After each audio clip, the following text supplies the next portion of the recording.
Hello everyone, welcome to Advait education. तो आप लोग C S C B J E के शॉर्ट लिस्टेड कैंडिडेट हो। दैट मीन्स आप लोग शॉर्ट लिस्ट में आपका नाम आया हुआ है, शॉर्ट लिस्टेड कैंडिडेट आप लोग हो। तो आप लोगों के लिए नोटिस जारी किया गया था, ये नोटिस तुरंत आ गया था आप लोगों का। ठीक है, रिजल्ट के एक दो दिन बाद ये नोटिस आ गया था। बहुत से बच्चे पूछ रहे हैं कि सर मैं ओबीसी हूँ, जनरल हूँ, या तो फिर मैं S T S C category से बिलोंग करता हूँ, या एक्स सर्विसमैन से बिलोंग करता हूँ, तो मुझे क्या क्या डॉक्यूमेंट की रिक्वायरमेंट है। कई लोग समझ नहीं पा रहे कि उनको क्या क्या डॉक्यूमेंट का सच वहाँ पे रिक्वायरमेंट है। तो ये जो है 16 तारीख को आप लोगों का डॉक्यूमेंट वेरिफिकेशन रखा गया है। कहाँ पे रखा गया है, वेन्यू क्या होगा, है ना, टाइमिंग क्या होगा, ये सब आपको एक ई कॉल लेटर के थ्रू इंफॉर्मेशन दी जाएगी, या तो फिर वेबसाइट में कंपनी के जो पावर कंपनी का वेबसाइट है उस पर इन सारे इंफॉर्मेशन को आपको प्रोवाइड की जाएगी। तो डेट फिक्स है ताकि आप डॉक्यूमेंट को अपना रेडी कर लो, इसके लिए डेट पहले से दे दिया गया है। लेकिन ये होगा कहाँ पे डॉक्यूमेंट वेरिफिकेशन, है ना, और आपका टाइमिंग क्या होगा वो सब आपको बहुत ही जल्दी इंफॉर्मेशन आपको प्रोवाइड की जाएगी, ई कॉल लेटर या तो फिर वेबसाइट के थ्रू। दूसरा इंपॉर्टेंट पॉइंट इन्होंने ये लिखा है कि the candidate shall have to bring the following documents, original और एक सेट फोटोकॉपी। जो भी डॉक्यूमेंट रखना है दो सेट में रखना है, एक सेट आपका कंप्लीट ओरिजिनल होना चाहिए, दूसरा उसका फोटोकॉपी होना चाहिए वेरिफिकेशन के लिए। देखो, पहला फर्स्ट पॉइंट इन्होंने ए पॉइंट लिखा हुआ है, यदि जितने भी कैंडिडेट है जो इसमें अपीयर हुए हैं इस एग्जाम में, उसके पास 10वीं का मार्कशीट होना चाहिए to the verification for date of birth. Date of birth को वेरिफिकेशन करने के लिए 10th का मार्कशीट होना चाहिए, हाई स्कूल या हायर सेकेंडरी स्कूल का मार्कशीट होना चाहिए। दूसरा पॉइंट इन्होंने मेंशन किया है कि यदि आपने डिप्लोमा किया है या डिग्री किया है या बीएससी, जिसके बेसिस पे आपका सिलेक्शन हुआ है, वो सर्टिफिकेट आपका होना चाहिए।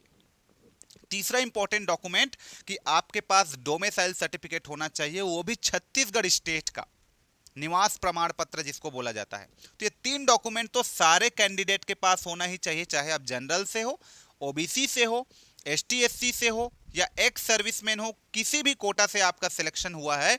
तो थ्री फंडामेंटल रिक्वायरमेंट तो यही है, डॉक्यूमेंट्स ये तीनों होना ही होना है। अब दूसरा पॉइंट इन्होंने ये लिखा है कि यदि आप एससी या एसटी कैटेगरी से बिलोंग करते हो या एससी एसटी कैंडिडेट हो ओनली, तो आपके पास परमानेंट कास्ट सर्टिफिकेट होना चाहिए, जिसको हम परमानेंट स्थायी जाति बोलते हैं, जिसको हम लोग स्थायी जाति प्रमाण पत्र होना चाहिए, जो भी कंपिटेंट अथॉरिटी जो जारी करता है उसके द्वारा।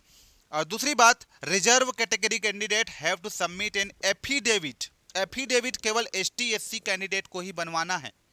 और एफिडेविट का जो फॉर्मेट है वो कहाँ से डाउनलोड किए करें, तो इसके वेबसाइट में दिया गया है, वो फॉर्मेट को डाउनलोड करिए। 50 रुपए का एक stamp paper, non usable stamp paper में आप लिखवाइए, नोटरी करवाइए और उसको लेके जाइए, ये आपको बोला गया है। तो यहाँ पे आप रिजर्व कैटेगरी कैंडिडेट हो तो आपको एक सबमिट करना पड़ेगा एफिडेविट सर्टिफिकेट, ठीक है, नोटरी कराने के बाद, जो कि कंपनी के पावर कंपनी के वेबसाइट पे फॉर्मेट जो है अवेलेबल है।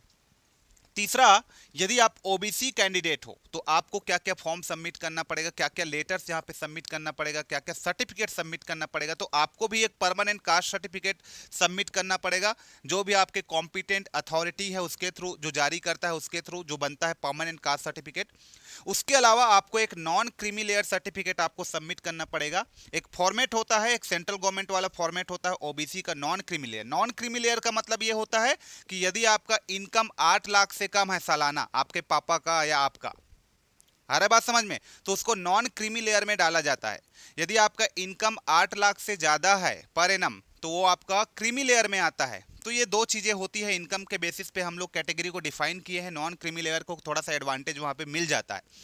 तो यहाँ पे नॉन क्रीमी लेयर के बेसिस पे यदि आपको सिलेक्शन हुआ है तो वो सर्टिफिकेट आपको एक ओबीसी सर्टिफिकेट बनता है, एक फॉर्मेट होता है उसका, आप बनवाइए अपने तहसील में और उसको लेकर के आप ओरिजिनल लेकर के जाइए, ठीक है। और जो भी बनाएंगे वो तहसीलदार से ऊपर के रैंक का अधिकारी होना चाहिए।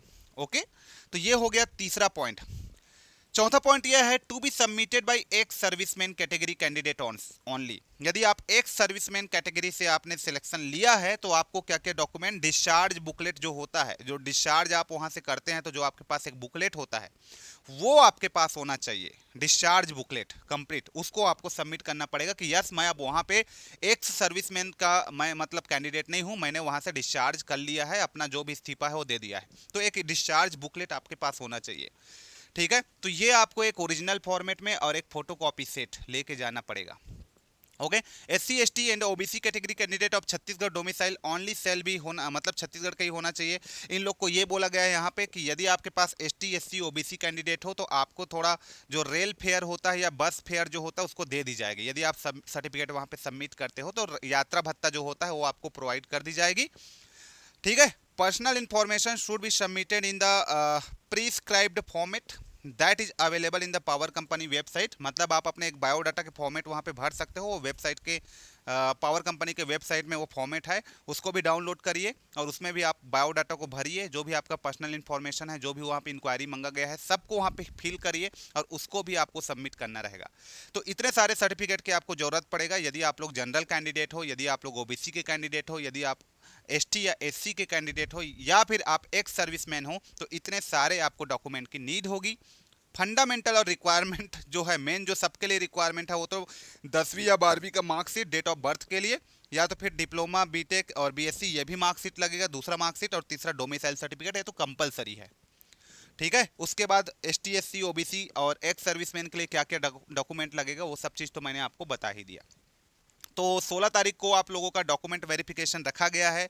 मस्त तरीके से आप लोग अपना डॉक्यूमेंट वेरिफिकेशन को कराइए, फिर आप लोगों का फाइनल लिस्ट जारी होगा, उसमें फाइनली आपको दे दिया जाएगा कि यस आपका सिलेक्शन हो गया है, आप यहाँ पे ज्वाइन कर सकते हो। ठीक है। तो पहले आपका काम होता है डॉक्यूमेंट वेरिफिकेशन कराना। 2-3 बार चेक लिस्ट बना लीजिए, मतलब चेक लिस्ट बना लीजिए और उसको बहुत अच्छे से आप वहाँ पे उसको चेक लिस्ट को चेक करके डॉक्यूमेंट को कलेक्ट करके आपको जाना है।